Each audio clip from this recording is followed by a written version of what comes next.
Orang ini sedang menunggu ikan besar. Setelah menunggu selama 10.000 tahun, tiba-tiba tali pancing bergerak. Permukaan es segera retak. Lelaki tua itu memprediksinya dengan cepat. 1000 tahun penantian akhirnya datang juga. Penampakan ikan besar memang luar biasa. Bahkan gunung saja terbelah menjadi dua.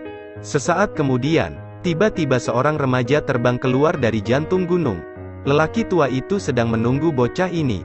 "Hei, siapa dia? Siapa kamu?" Remaja itu tidak ingat siapa dia.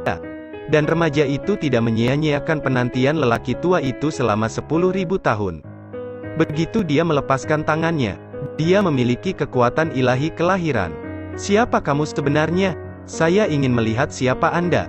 Untuk melihat latar belakang lawan, lelaki tua itu menghajar remaja itu menggunakan kekuatannya.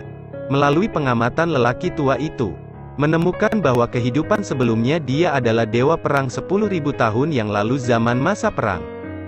Ternyata begitu, melihat remaja itu adalah orang yang baik. Lelaki tua itu segera pergi dengan ketenangan pikiran. "Anda belum memberitahu saya siapa saya. Siapa Anda?" "Anda memutuskan sendiri." Remaja itu dikirim terbang di atas tebing. Untungnya, dia baru saja jatuh ke danau yang tepat. Tepat pada waktunya untuk jatuh di kolam mandi wanita cantik. Dewa laki-laki yang penasaran terus menatap gadis cantik itu. Dewa laki-laki dianggap cabul. Dengarkan penjelasannya, tidak menyangka kecantikan ini menjadi seorang bidadari di sore hari. Setelah dewa laki-laki ditangkap, sang putri tidak menganggapnya dan menamparnya sebagai pelaku segala jenis kejahatan. Saat ini, sekelompok jubah hitam menyerang dan membunuh. Dewa laki-laki ingin bergegas membantu, tetapi diseret oleh sang putri dengan tali. Tanpa diduga, pada saat ini, kotak di tanah terus bergetar. Dan dewa laki-laki juga merasakan aliran kekuatan mistik. Hanya melihatnya merentangkan tangannya untuk menyerap kekuatan ini. Tidak, kotak terbuka secara otomatis. Sebuah busur meluncur ke arahnya seolah-olah secara sadar kembali ke tangan dewa laki-laki. Pria berbaju hitam itu melihatnya. Istana dewa. Ternyata dia ada di sini untuk merampok istana. Dewa laki-laki memiliki busur seperti sayap harimau. Dia bisa menarik busur lagi. Dewa laki-laki menarik busur dewa dan melepaskan satu tembakan. Segera menjatuhkan pria berjubah hitam itu. Melihatnya sangat berguna, tamu itu memutuskan untuk mundur. Dan dewa laki-laki setelah ditembak juga jatuh dan pingsan. Kemudian dewa laki-laki diikat ke istana. Ketika dia sadar kembali, sang putri tidak memperhatikan di mana orangnya. Dia menyelinap ke istana kerajaan. Media atau istana juga disimpan di aula besar. Begitu Sen-Nam tiba, dewa istana merasakannya dan segera menariknya ke sana. Keajaiban terjadi lagi.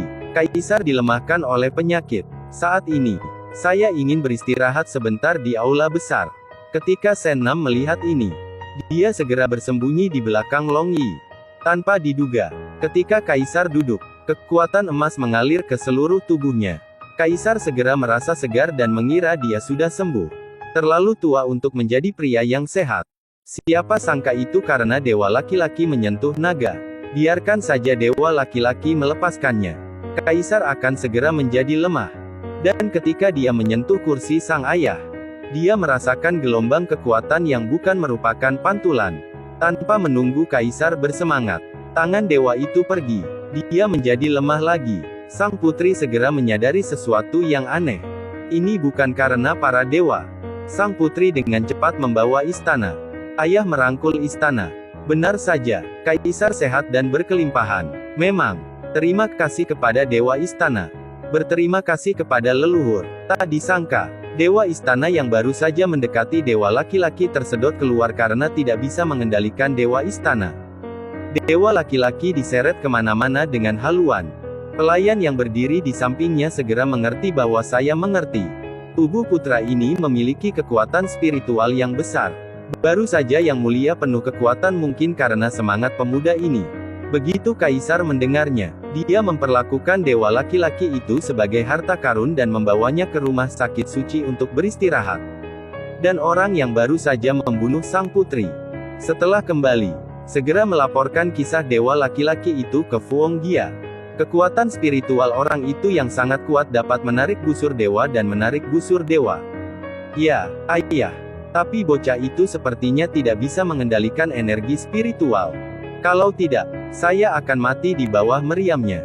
Fuong Gia tidak sederhana, tetapi segera melihat orang yang dapat menarik artefak dewa tingkat ini. Bocah itu pasti seorang prajurit perang surgawi. Dia segera memerintahkan bawahannya untuk mencari dewa laki-laki. Bahkan jika Anda menggali 3 kaki bumi, Anda harus menggali orang di atas saya.